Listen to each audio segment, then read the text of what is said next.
డబ్బు, అనారోగ్యం, ఉద్యోగం, వ్యాపారం, అప్పులతో బాధపడుతున్నారా? మీకోసమే launch your future programme.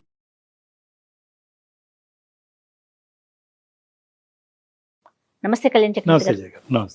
Kalyan చక్రవర్తి గారు, సహజంగా అనుభవం చాలా విషయాలు చెప్తూ ఉంటుందండి. అనుభవంతోనే పెద్దవాళ్ళు మనకి ఇది చెయ్యండి, ఇది చెయ్యొద్దు, మంచి చెడు చెప్తుంటారు. అంతే కదమ్మా. కానీ వాళ్ళు ఎంత చెప్తున్నా ఏం చేస్తున్నా మనం ఎక్స్పీరియన్స్ అయ్యే వరకు వాళ్ళ అనుభవాన్ని తీసి పక్కన పెడతాం. ఈ రెండిటి మధ్య మనకి డిఫరెన్సెస్ గానీ క్లాషెస్ గానీ వస్తూ ఉంటాయి. అలాంటి ఒక తండ్రి కొడుకుల మధ్య జరిగిన ఇష్యూ అండి. పెద్ద ఆయన మనకి మెయిల్ చేశారు. పేరు రామరాజు గారండి. ఒకసారి కాల్ చేసి మాట్లాడదామండి. తప్పకుండా జయ గారు.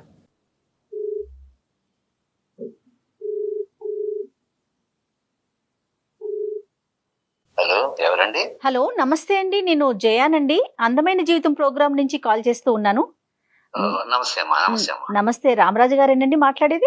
అవునమ్మా, నేనే రామరాజుని మీరే మాట్లాడుతున్నా. మెయిల్ చేశారు మాకు. అవునమ్మా. అదే నాతో పాటు డాక్టర్ కళ్యాణ్ చక్రవర్తి గారు ఉన్నారు. ఓ, నమస్కారం డాక్టర్ గారు. నమస్తే రామరాజు గారు. అయ్యా నమస్కారం సార్. నమస్తే. పెద్దవారిలా ఉన్నారు. ఎంత సార్ వయసు? అయ్యో, నా వయసు 60 దాటిపోయింది సార్. 60 దాటిని. జాబ్ చేస్తున్నారా? ఏం చేస్తుంటారు మీరు? అంటే నేను చేసేవాడిని అండి, ఒక ప్రైవేట్ ఫర్మ్ లో చేసేవాడిని. రిటైర్ అయిపోయాను. అందులో కూడా ఏం లేదు, ఖాళీగా ఉన్నాను ప్రస్తుతం. ఎంతమంది పిల్లలు సార్? నాకు 2 పిల్లలు సార్. ఒక బాబును తర్వాత ఒక పాప. అదే ఇప్పుడు ఆ సమస్య కోసమే ఒక ఇష్యూ ఉంది, దానికోసం మాట్లాడదామని. అంటే నాది మధ్యతరగతి కుటుంబమే సార్. ఒక ప్రైవేట్ ఫర్మ్ లో జాబ్ చేసేవాడిని. చేస్తే ఆ ప్రైవేట్ ఫర్మ్ లో జాబ్ ద్వారా ఏదో కొంత సంపాదించి ఇలాగ ఆ కుటుంబాన్ని, నేను నా భార్య 2 పిల్లలు. దాంతో పాటు ఏంటంటే ప్రైవేట్ జాబ్ యాక్చువల్ గా జనరల్ షిఫ్ట్ లాగే ఉంటుంది. అది అయిన తర్వాత ఏంటంటే నాకంటూ ఒక హాబీ, ఇది నాటక రంగం అంటే మొదటి నుంచి ఇష్టం అమ్మ నాకు. ఒకటి జనంతా చేత పొగడ్తలు వచ్చి మిగిలాయి. అది తర్వాత వెనక్కి తిరిగి చూస్తే నేను ఆర్థికంగా ఏమి దాని ద్వారా సంపాదించింది ఏం లేదమ్మా. చివరికి ఏంటంటే నాటక రంగంలో నేను సాధించింది ఏంటంటే ఆ చప్పట్లేనమ్మా మిగిలే. అదేలేండి. ఓకే. అబ్బాయి ఒక బిఎస్సి కంప్యూటర్స్ చేశాడమ్మా. వీడేంటంటే మరి ఏంటి కారణం ఏంటంటే మరి నా ఇన్ఫ్లుయెన్స్ పడుతుందో మరి ఏం పడిందో నాకు తెలియదు కదమ్మా. మొదటి నుంచి నేను ఇలాగా సినిమా రంగం వైపు పెడతాను, నాకు దృష్టి అంత అడ్డే ఉంది, నేను ఇంకో జాబ్ చేయనని పట్టడం మొదలు పెట్టాడు. అదేలేండి.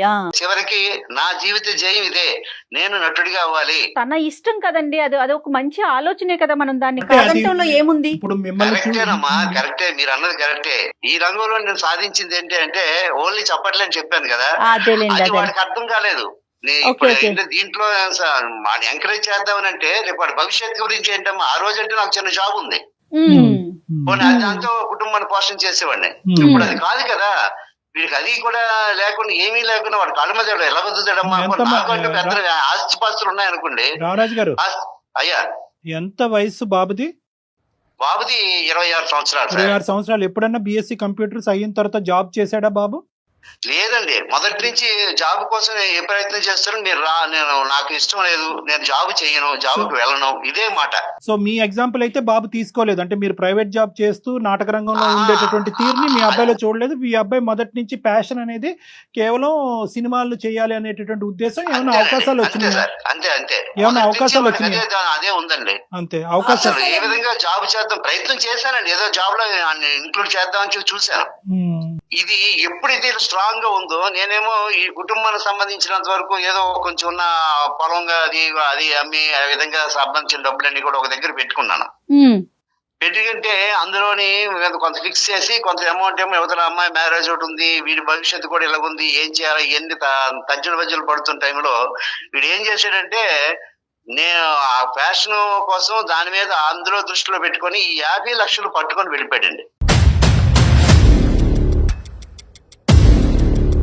పట్టుకుని వెళ్ళిపోయాడా అండి? పట్టుకొని వెళ్ళిపోయి నేను ఇందులో సాధిస్తాను, సాధించి నేను వస్తాను అక్కడికి, అప్పటి వరకు నేను వదలను, ఈ రంగంలో నేను ఎలాగైనా సరే నా టాలెంట్ నిరూపించుకుంటాను, నన్ను నేను నిరూపించుకుంటాను అని చెప్పి వాడు వెళ్ళిపోయాడండి. అది కదా 50 లక్షలు అంటే కనుక ఒక చాలా పెద్ద అమౌంట్. అంత అమౌంట్ మీ ఇంట్లో ఉందా? క్యాష్ రూపాన్ని పట్టుకెళ్ళిపోయాడా? ఎలాగా? నాకు ఒక 1.5 ఎకరం పొలం ఉందండి, మా తండ్రి ద్వారా వచ్చింది. ఆ 1.5 ఎకరం పొలాన్ని నేను అమ్మేశాను. 1.5 ఎకరం అమ్మాను అని మీరు అంటున్నారు. అయ్యా ఇది ఏ పర్పస్ గురించి మీరు అమ్మారు? సార్ అది యాక్చువల్ గా ఏంటంటే నాకు ఉన్నది అది ఒకటే, ఒకటి పిల్ల పెళ్లి ఉంది. పెళ్లి ఓకే. పిల్లకి పెళ్లి ఉంది. ప్లస్ అది కాకుండా ఏంటంటే కుటుంబ పోషణకి కానీ దీనికి కానీ నాకు దీని మీద ఆధారపడి ఉన్నాను. సో ఆ అమౌంట్ ఎక్కడైనా సరే ఫిక్స్ చేసి ఏదో చేద్దామనే ఉద్దేశంతో అది తీసుకొచ్చి ఆ 75 lakhs ఇంట్లో పెట్టాను సార్. ఒక ఫైన్ డే నేను అయిపోయింది. మొన్నాడు ఎప్పుడో మార్నింగ్ చూసేసరికి అమౌంట్ లో 25 lakhs ఉంది.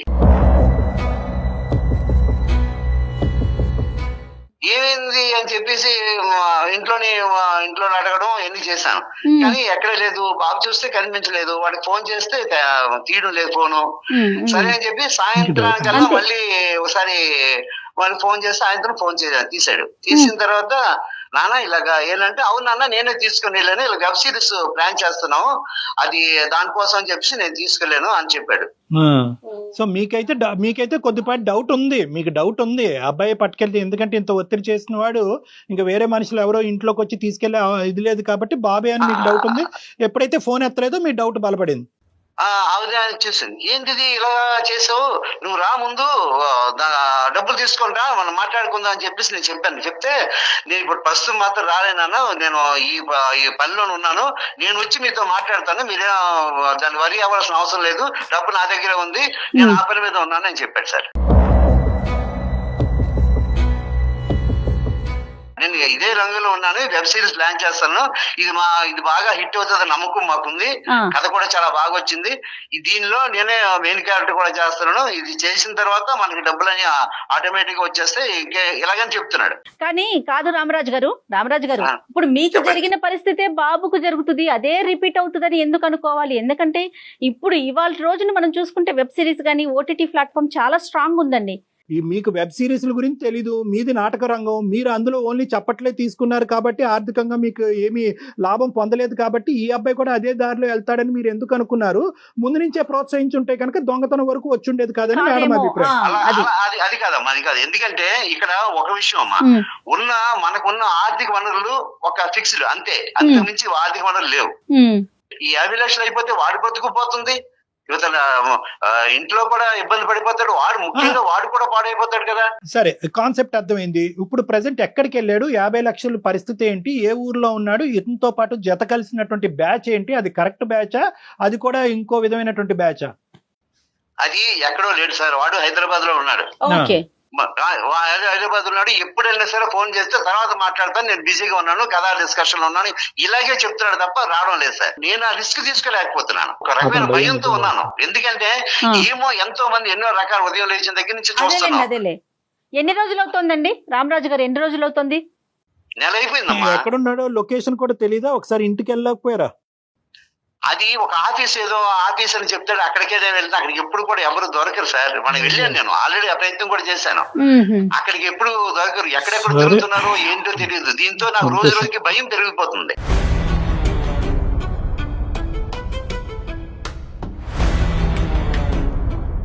ఈ రోజు మీరు మాకు చేసిన దానికి ప్రధాన ఉద్దేశం ఏంటి సార్? నేను ఎంత చెప్పినా వాడికి ఎక్కడం లేదు సార్.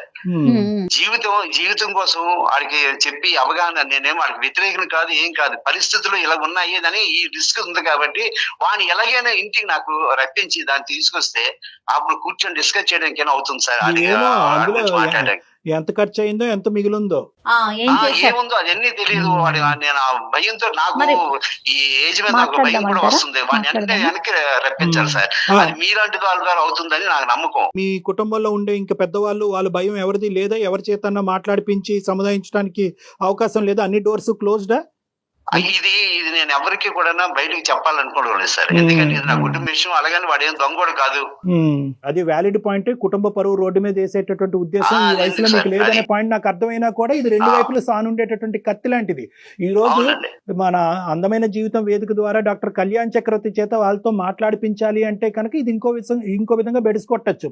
ఏనన్నా మన ఇద్దరి మధ్యన ఉండే సంబంధం టీవీ వరకు ఎక్కించావా, ఈ రోజు కాకపోతే రేపైనా వచ్చి నీకు లెక్క అయితే చెప్పుండేవాడిని కదా, నేను ఫెయిల్ అయినప్పుడు మాట కదా, నేను ఆల్రెడీ ఫెయిల్ అయ్యానని నువ్వు తండ్రికి ఎలా అనుకుంటావు అని చెప్పి తల్లిదండ్రుల మధ్యన ఉండేటటువంటి బంధం ఇంకా పోతాదేమో అనేటటువంటి భయంతో నేను ఇది అడుగుతున్నాను. పర్వాలేదు, ఆ విధంగా దారి తీయదు అనుకుంటే కనుక మేము కమ్యూనికేట్ చేస్తాం. ఒక్క మాట సార్, ఎందుకంటే నేను చూశాను చాలా మంది జీవితాలని మీరు చక్కబెడుతున్నారు. బాబు పేరేంటి, మీ అబ్బాయి పేరు? భరత్ అండి. సరే కలపండి, ఫోన్ ట్రై చేద్దాం. ఫస్ట్ చెప్పండి అసలు ఇప్పుడు అతను ఏ పరిస్థితుల్లో ఉన్నాడో, మీరన్నట్లుగా ఎంత డబ్బులు ఉంచాడో, ఏం జరిగిందో. అసలు వాస్తవానికి ఆ డబ్బులు దీనికే వాడుతున్నాడా, ఇంకా దేనికన్నా వాడుతున్నప్పుడు, ఎందుకంటే జెన్యూన్ గా చేసేటప్పుడు కాదు మేడం, ఈ అబ్బాయి కరెక్టే. ఇప్పుడు ఈ చుట్టుపక్కల ఉన్న వాళ్ళు తెలియని ప్రపంచంలో మధ్యలో ఉన్నాడు కాబట్టి అది ఆ పెద్దానికి risk. Please stay on the line.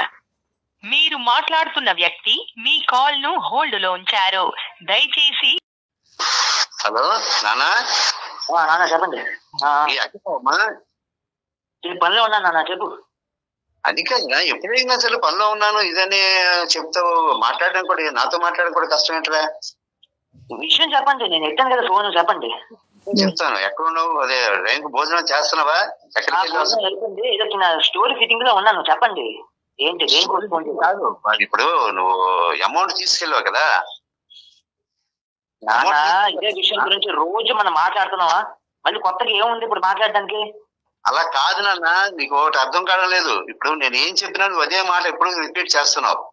ఇక్కడ నాకు మా ఆత్మీయులు ఒక డాక్టర్ గారు ఉన్నారు. ఆయన ఇప్పుడు విను, ఒకసారి ఆయన నీతో మాట్లాడుతూ అన్నారు. ఎందుకంటే ఒక శ్రేయోభిలాష ఆయన, మన కుటుంబానికి శ్రేయోభిలాష లాంటి వారు. ఒకసారి ఆయనతో మాట్లాడు, నా మాట విను, చెప్పింది విను. భరత్ చెప్పండి సార్. భరత్ నాన్నగారు పాపం అతను అంటే ఇంకా డబ్బులు ఇంట్లోంచి వెళ్ళిపోయినాయి. పోనీ స్థిరపడినటువంటి కొడుకు డబ్బులు తీసుకెళ్లి ఎక్కడో ఒక మంచి చోట పెట్టుబడి పెట్టి అంటే కనుక కాదు, అతనికి నమ్మకం లేనటువంటి ఒక వ్యాపారంలోకి, ఒక అంశంలోకి మీరు ఆ పెద్ద మొత్తంలో డబ్బులు తీసుకెళ్లి అతను మానసికంగా ఒక క్షోభకి గురి చేయటం వల్ల అతను కొద్దిగా తడబాటు పడి టెన్షన్ పడుతూ మాకు ఫోన్ చేశారు నాన్న. సో చాలా సందర్భాలు ఇక్కడ ఒక విషయం సార్, ఆయనకి నమ్మకం లేకపోతేమో కానీ నాకు నా మీద పూర్తిగా నమ్మకం ఉంది. ఆ విషయం ఆయనకి చాలాసార్లు చెప్పాను. మేము మీ ప్యాషన్ కి వ్యతిరేకం కాదు, కానీ ఈరోజు అవసరం వర్సెస్ ప్యాషన్. డబ్బు ఇక్కడ అవసరం. అక్క పెళ్లికో చెల్లి పెళ్లికో డబ్బులు ఇక్కడ అవసరం, నెంబర్ 1. నెంబర్ 2 వర్సెస్ మీ ప్యాషన్. మీ ప్యాషన్, మీ కళ నిజం అవ్వాలి అంటే కనుక ఆ డబ్బులు మీకు అవసరం. అట్లీస్ట్ నాన్న ఇంత మొత్తం తీసుకెళ్ళాను, నాన్న ఈ మొత్తాన్ని దీనికి అవసరం, ఈ అవసరానికి నేను వాడాను, ఇది లెక్క, ఇంత మిగిలింది. ఒక విషయం పెద్ద ఆయన ఫోన్ చేస్తేనే మీరు ఫోన్ కట్ చేసేసి నేను కథలో ఉన్నాను బిజీ అంటే కనుక ఎవరబ్బా సొమ్ము అనేటటువంటి ప్రశ్న ఇక్కడ వస్తుంది. ఇది అతను కష్టం కాదు సార్. నేను ఒక విషయం చెప్తాను వినండి. నేను ఆయనకి చెప్పకుండానే డబ్బులు తీసుకెళ్ళిపోలేదు. నేను ఆయనకి ఎన్నోసార్లు అడిగాను, ఆయన ఎవరు అంటే నాకు ఎంత అవసరం కాబట్టి నేను తీసుకెళ్లాను.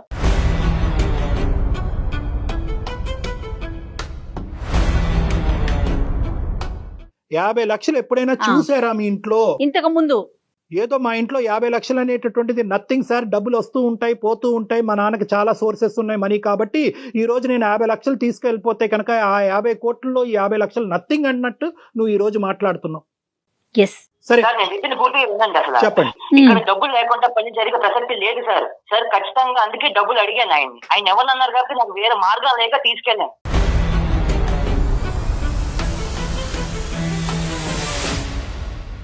నేను డబ్బు తీసుకెళ్లిపోయింది. ఇక్కడ ఇండస్ట్రీ అనేది ఎంతో మందికి, కొన్ని లక్షల మందికి ఫుడ్ పెట్టింది సార్. నాకు నా మీద ఆ 1,00,000 మందిలో నేను ఎందుకు ఉంటానన్న ఉద్దేశంతో నేను కూడా వెళ్ళాను. ఆయన కొంచెం నమ్మకం పెట్టి కొంచెం టైం పడుతుంది కానీ నేను సాధించుకొచ్చి తీసుకెళ్లిన దానికంటే రెట్టింపు సంపాదించి ఆయన ముందు వస్తాను. ఆ విషయం ఆయనకి చాలాసార్లు చెప్పాను కూడా.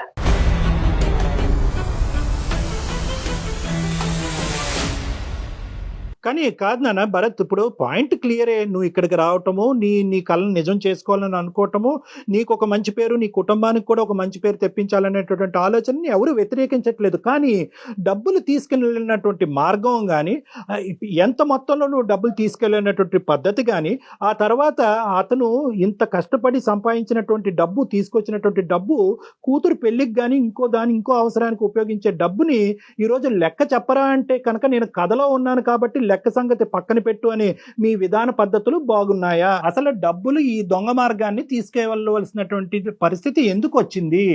దొంగతనం చేయవలసిన ఎందుకు వచ్చింది? నేనైతే దొంగతనమే అంటాను. దొంగతనం కాదు సార్, అడిగాను కూడా. అడగకుండా తీసుకెళ్ళిపోతే దొంగతనం.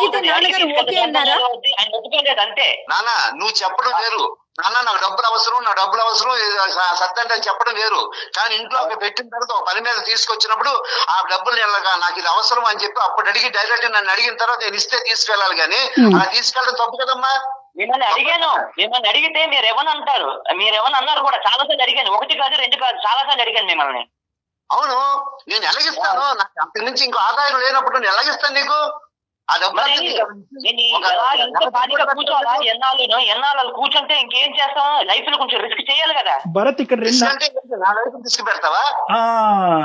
అది పాయింట్ ఇక్కడ ఏమి పెద్ద బఫర్ సిస్టమ్ లేదు భరత్. ఒకటి గుర్తు పెట్టుకో, 2 అంశాల గురించి మీ నాన్నగారు 1 ఎకరంన్నర భూమి అమ్మారు. ఒకటి మీ అక్క పెళ్లి చేయటానికి, రెండోది ఏంటంటే మీ ఇంటి తిండి గురించి. ఇది దయచేసి గుర్తు పెట్టుకో. ఒక 25 లక్షలు వదిలేసావు, చాలా సంతోషం. ఆ 25 లక్షలతో బహుశా మీ సిస్టర్ యొక్క మ్యారేజ్ చేస్తాడేమో కానీ రేపొద్దున తిండి పెట్టే నాదుడు ఎవరు? మీ నాన్నకి. నాకు కొంచెం టైం ఇస్తే నేను ఎంతో సంపాదించి ఆయనకి తిండి పెడతాను. కొంచెం అప్పుడు వరకు పస్తులు ఉండమంటావు. అది పద్ధతి కాదు కదా. ఈ విషయం గురించి అయితే అసలు నేను ఫోన్ ఎత్తేవాడిని కాదు నాన్న. నేను ఏదో పనిలో ఉన్నాను, మీరు ఏదో ఫోన్ చేశారు కదా అని ఎత్తాను. అసలు ఏదో ఆర్థికంగా ఏదో గొప్ప స్థితిగతులతో ఉండేటటువంటి కుటుంబం గురించి మనం మాట్లాడట్లేదు. బిలో మిడిల్ క్లాస్ ఫ్యామిలీ గురించి మాట్లాడుతున్నారు. ఎంత కష్టపడి ఈరోజు మీ నాన్న ఈ స్థాయి వరకు నిన్ను తీసుకొచ్చాడు అనేటటువంటిది నీకు మాకంటే బాగా తెలుసు. మీ స్థితిగతులు ఏంటి, మీ ఆర్థిక పరిస్థితులు ఏంటి, ఎంత కష్టపడితే కనుక మిమ్మల్ని మీ నాన్న చదివించాడు. ఈరోజు మీ నాన్నకి డబ్బులు లేకపోతే కనుక వాళ్ళకు పోషణే ఉండదు అనేటటువంటి అంశం మాకంటే నీకు బాగా తెలుసు. దయచేసి అర్థం చేసుకో. ఇక్కడ ఫోన్ పెట్టేయటం కాదు, నీ పనులు ఈ రోజు కాకపోతే రేపన్నా చేసుకోవచ్చు. ఇప్పుడు మాకు కావలసినటువంటి ఇష్యూ ఏంటంటే ఈ 50 లక్షల్లో ఎంత ఖర్చు అయింది, ఎంత మిగిలింది? దయచేసి ఇప్పటికైనా చిట్టా విప్పు. నేను ఒక సినిమాకి పని చేస్తున్నాను సార్, దానికి మొత్తం ఖర్చు పెట్టేశాను. అయ్యా దేవుడా.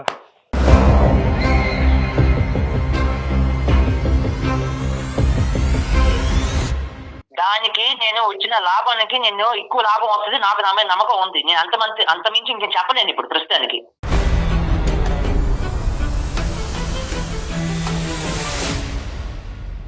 అలా మాట్లాడితేవేంటి నాన్న? అలా మాట్లాడితేవేంటి?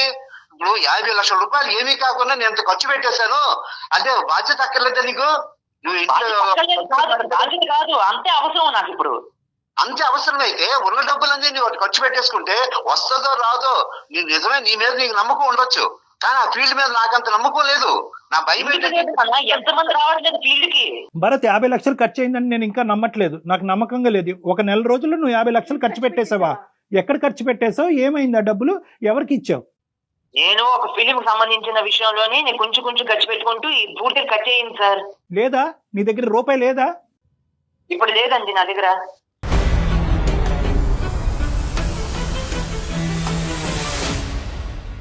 అంటే ఆర్టిస్టులకి మిగతా అంత పేమెంట్స్ అన్ని చేసేసారా? దేనికి ఖర్చు పెట్టడానికంటూ ఒక ఇన్ఫర్మేషన్ ఉంటది కదా. ఒక క్వాలిటీ సినిమా కోసం ప్రొడ్యూసర్ దగ్గర కథ చెప్తే ఆయనకి అడ్వాన్స్ గా ఇచ్చేసానండి. అది అడ్వాన్స్ గా ఇచ్చేసావు ప్రొడ్యూసర్ కి మొత్తం?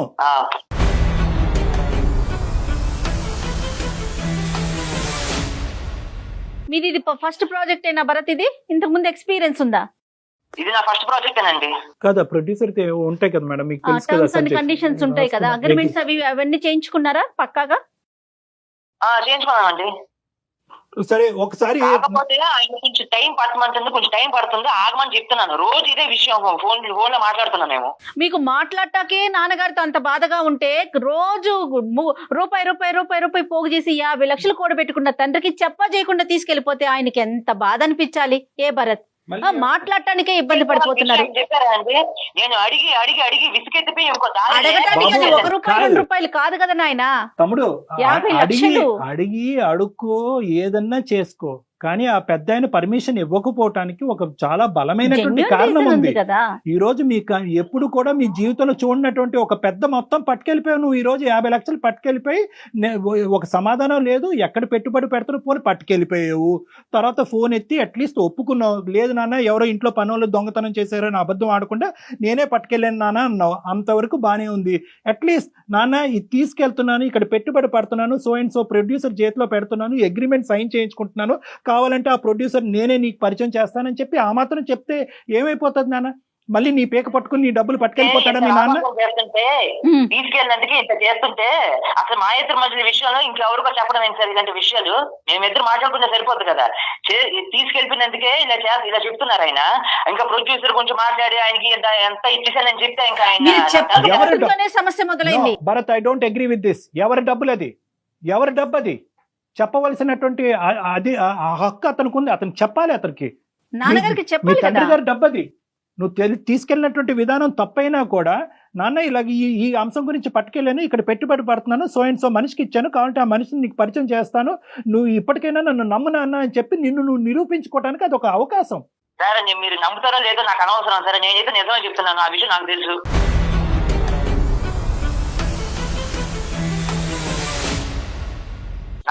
నానా లైన్ లో ఉన్నావు నాన్న? నువ్వు? ఉన్నాను చెప్పు. మీరు 35 సంవత్సరాల్లో నాటకాల్లో చేసి చేసి చేసి ఏమైనా సంపాదించారా? నా కబుర్లు చెప్తానే వచ్చి మీరు.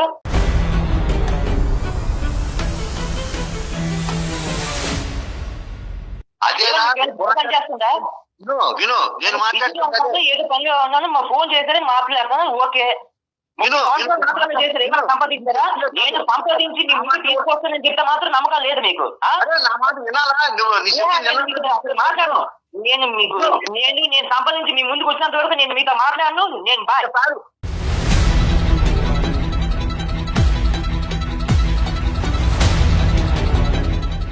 ఒక్కసారి వినరా. 35 సంవత్సరాలు ఉన్నావు, నిజమే. 35 సంవత్సరాలు కష్టపడ్డాను. నాటక రంగాన్ని చూసాను. నాటక రంగంలోని ఆ సంపాదించే మార్గం దొరకలేదు. అనుభవం ఉందిరా నాకు. ఉండండి. అతను రామరాజు గారు మీ కొడుకు లైన్ లో ఉన్నాడా లేదో ఫస్ట్ చూసుకోండి. మీ ఫోన్ లో పెట్టి వెళ్ళిపోయినట్టున్నాడు. ఇంకేనా అన్న?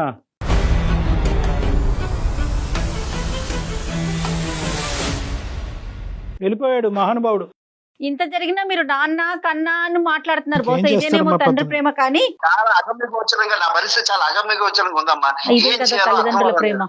అది కాదు. ఇప్పుడు రామరాజు గారు దీన్ని ఏమన్నా ఒక లాజికల్ కన్క్లూజన్స్ కి తీసుకొచ్చేటటువంటి ఒక ప్రయత్నం మనం చేద్దాము. ఇప్పుడు ఆ అబ్బాయి అమాయకత్వంతోనా, అహంకారంతోనా, ఓవర్ కాన్ఫిడెన్స్ తోనా ఎందుకు అలా పట్టుకెళ్ళిపోయాడు, ఎక్కడ పెట్టాడు అంటే ఇంకా ఆ ప్యాషన్, ఆ పిచ్చి అలాంటిది. ఇక్కడ 2 అంశాలు మనం జాగ్రత్తగా గుర్తుపెట్టుకోవాలి. ఆ అబ్బాయి యొక్క వేషం మనకి ఈ రోజు చాలా కోపం తీసుకొచ్చినా కూడా, ఏదైతే సందర్భం తీసుకొచ్చినా కూడా, తల్లిదండ్రులు చాలా మంది ఈ ప్రోగ్రామ్ చూసేటటువంటి తల్లిదండ్రులు ప్రధానంగా అర్థం చేసుకోవాల్సింది ఏంటంటే, పిల్లల్లో కూడా ప్యాషన్ అనేటటువంటిది ఒకటి ఉంటుంది. కేవలం చదువుకుని వాళ్ళు ఉద్యోగరీత్యా సెటిల్ అవ్వాలి అనేటటువంటి ఆలోచన కాకుండాని వాళ్ళకి నచ్చినటువంటి ఏరియాలోని ప్రోత్సహిస్తూ, ప్లస్ దాంతోపాటు చదువు, ఉద్యోగం అనేటటువంటి అంశాలు రెండును కూడా సమపాలంగా వాళ్ళని ప్రోత్సహించేటటువంటి పరంగా తల్లిదండ్రులు వెళ్తే కనుక ఇటువంటి వ్యతిరేక ధోరణి, ఇటువంటి దొంగ బుద్ధి, ఇటువంటి భయంకరమైన పరిస్థితి రాకుండా ఉంటుంది. అంటే మీ అబ్బాయి చేసినటువంటి పనిని నేను ప్రోత్సహించట్లేదు. దీనికి వెనకాతలు ఉండేటటువంటి మూలం ఏంటి అనేటటువంటిది ప్రధానంగా ఈ రోజు మీకు చెప్తున్నాను. మూలం గురించి మాట్లాడితే నాకు 50 లక్షలు తిరిగి వస్తాయా లేదా అనేటటువంటిది కాదు ఇక్కడ అంశం. అట్లీస్ట్ ఇది చూసేటటువంటి వాళ్ళు ఎవరైతే ఉన్నారో దీని వెనకాతలు ఇలా కూడా ఉంది. ఎందుకంటే మొదటి నుంచి ఇక్కడ 2 కాన్ఫ్లిక్టింగ్ సిచ్యువేషన్స్ జాగ్రత్తగా అర్థం చేసుకోండి. ఒకటి, మీ ప్యాషన్ అనుకుంటూ మీరు 35 సంవత్సరాలు ఒక నాటక రంగంలోకి వెళ్ళి అక్కడ రూపాయి పావలా కూడా మిగలకుండా కేవలం చప్పట్లు మాత్రమే మిగిలేయి అనేటటువంటిది మీరు చెప్పారు. అదే మీ అబ్బాయి కూడా చూస్తూనే ఉన్నాడు. అయితే ఏంటంటే ఆ అబ్బాయి ఆ చప్పట్లకు ప్రోత్సహించబడి ఈరోజు నాటక రంగం అనేటటువంటిది లేదు కాబట్టి ఈ ఓటీటీయో, వెబ్ సిరీసో, యూట్యూబో ఇటువంటి రంగంలో వెళ్ళి మనం కూడా నిరూపించుకునే అదే చప్పట్లకు కూడా నేను కూడా వినాలి అనేటటువంటి విధంగా మీ దగ్గర నుంచి వచ్చినటువంటి ఆ ఉత్సాహం కాస్త ఆ అబ్బాయి తీసుకుని వెళ్ళాడు. ఇది నెంబర్ 1. కానీ ఇక్కడ ఏమైంది అంటే కనుక, మీరు చేసినటువంటి ఒక కాన్సెప్ట్ ఏదైతే ఉందో, సంపాదిస్తూ ఇలా ప్యాషన్ అనే దాంట్లోకి వెళ్ళటం అనే సబ్జెక్ట్లో మీ అబ్బాయి ఆ మొదటి అంశం వదిలేశాడు. ఏది సంపాదిస్తూ ఇందులోకి వెళ్ళాలి అనేది వదిలేశాడు. ఎందుకు వదిలేశాడు అంటే కనుక, మొదటి నుంచి మీ తండ్రి గారు మీ నాటక రంగ ప్రవేశం అనే దాన్ని ఎంత ప్రోత్సహించారో నాకైతే తెలియదు. కానీ ఇక్కడ మీ అబ్బాయి యొక్క ప్యాషన్ని మీరు మొదటి నుంచి వ్యతిరేకిస్తూనే ఉన్నారు. ఇది కరెక్ట్ కాదు, ఇది అవ్వదు, నువ్వు సక్సెస్ అవ్వలేవు అనేటటువంటి వ్యతిరేక ధోరణి మీరు చూపెట్టేటప్పటికి నేను పట్టిన కుందేలకు 3 కాళ్ళు అన్నట్టుగా ఈ అబ్బాయి ఈ కోణంలోంచి వెళ్ళిపోయాడు, అది వదిలేశాడు. ఏది, అతను బీకామ్ కంప్యూటర్స్ చేశాడు, దాంట్లో ఒక ఉద్యోగం చేసుకుందాం, బేసిక్ సంపాదన సంపాదిద్దాం, మిగిలిన టైంలో స్టోరీలు వెబ్ సిరీస్లు రాసుకుని ఆ లైన్లోకి వెళ్దాం అనే సబ్జెక్ట్ వదిలేశాడు. 50 లక్షలు తీసుకెళ్లి ఎవరో ప్రొడ్యూసర్ చేతుల్లో పెట్టేసి అక్కడ ఒక అగ్రిమెంట్ తీసుకున్నాడు అనేటటువంటి మాట వెనకాతల పూర్తి స్థాయిగా ఒక నిజమైనటువంటి నిజం ఉందా లేదా అనేది నాకు ఇప్పటికీ డౌటే. ఎందుకంటే కనుక ప్రతి రూపాయికి ఇప్పుడు లెక్క చెప్పడం అతనికి వీలు పడదు. కాబట్టి ఏంటంటే ఒకే దెబ్బతో 50 లక్షలు ఇచ్చేసాను, క్లోజ్ అని చెప్పేసి ఫోన్ పెట్టేసి వెళ్ళిపోయాడు. సో ఇప్పటికీ కూడా నాకున్న చిరు ఆశ ఏంటంటే కనుక మీ డబ్బులు మీ అబ్బాయి దగ్గరే ఉన్నాయనేటటువంటి, మొత్తం ఉండకపోయినా ఎంతో కొంత మొత్తంలో అయితే ఉండొచ్చు. అంటే మీలో ఏదో లేనటువంటి ఆశని నేను క్రియేట్ చేయట్లేదు. అట్లీస్ట్ మన ఆ యాంగిల్లో కూడా ట్రై చేద్దాం. సార్ నేను వెళ్తాను, వెళ్ళి మా వాడితో మాట్లాడతాను. తప్పకుండా. ఎందుకంటే నాకు హోప్ ఉంది. మీరు అన్నట్టుగా మీరు చెప్పిన ప్రకారం అంత డబ్బు ఖర్చు పెట్టి ఉండకపోవచ్చేమో. ఒకసారి వెళ్తాను సార్, నేనే స్వయంగా వెళ్ళి వాడితో మాట్లాడి, వాడిని పర్సనల్ గా మాట్లాడి బాధ అన్ని చెప్పి వాళ్ళందరినీ అవగాహన చేయడానికి ప్రయత్నం చేస్తాను. Right. ఇన్ కేసు నేను అక్కడ గానీ విజయం సాధించలేకపోతే మాత్రం మళ్ళీ మిమ్మల్ని ఆశ్రయిస్తాను. దయచేసి తప్పకుండా అండి, తప్పకుండా. మమ్మల్ని ఆశ్రయించండి గురుగారు, మా తలుపులు ఎప్పుడు తెరిచే ఉంటాయి, అందులో ఇబ్బంది ఏమీ లేదు. కానీ ఇంకొకటి కూడా గుర్తు పెట్టుకోండి, వర్స్ట్ కమ్ సినారియో గురించి కూడా మాట్లాడుకోవాలి. ఒకప్పుడు 50 లక్షలు కాస్త ఏదో ప్రొడ్యూసర్ కి ఇచ్చానంటే కనుక మీరు దయచేసి వెళ్ళి ఆ ప్రొడ్యూసర్ ని కూడా కలిసి మీ దయనీయమైనటువంటి పరిస్థితి, ఇదేదో చెట్లు కాసినటువంటి డబ్బులు కాదండి, ఇది మా కడుపు కోత, 50 లక్షలు తీసుకొచ్చి మీ చేతుల్లో పెట్టాము, దయుంచి ఇది నిజంగా అవసరానికి ఉపయోగపడితే పర్వాలేదు, లేదంటే ఆ అవసరానికి ఉపయోగపడదంటే కనుక దయచేసి తిరిగి ఇవ్వండి, లేదంటే అందులో కొంత మొత్తం మాకు వెనక్కి ఇవ్వండి అని చెప్పి మీరు వాళ్ళకి విజ్ఞప్తి చేసుకుంటే కనుక మీ బాధని బహుశా ఆ యాంగిల్ కూడా ఉపయోగపడుతుందేమో. ఒకసారి ట్రై చేయండి. మీ కష్టాజితులు సార్ తప్పనిసరిగా ఉపయోగపడద్దని అనుకుంటున్నాను. నేను ఆయనతో కూడా మాట్లాడతాను సార్. రైట్ అండి, రైట్. అలాగేనమ్మా. నమస్తే థ్యాంక్ యూ. జాగ్రత్త. ఓకే సార్, నమస్తే రామరాజు గారు, నమస్తే. రైట్ కళ్యాణ్ గారు, అంటే మాక్సిమం ఎంత చెప్పాలో అంతవరకు చెప్పారు మీరు కూడాను. చూద్దాం, ఆయన మాట్లాడి మళ్ళీ మన దగ్గరికి కనుక వస్తే కనుక డెఫినెట్ గా మన తరపు నుంచి, సుమన్ టీవీ నుంచి కూడా వాళ్ళు ఎవరో ఏంటో మనం ట్రై చేద్దాం. రైట్ అండి, నమస్తే జగన్.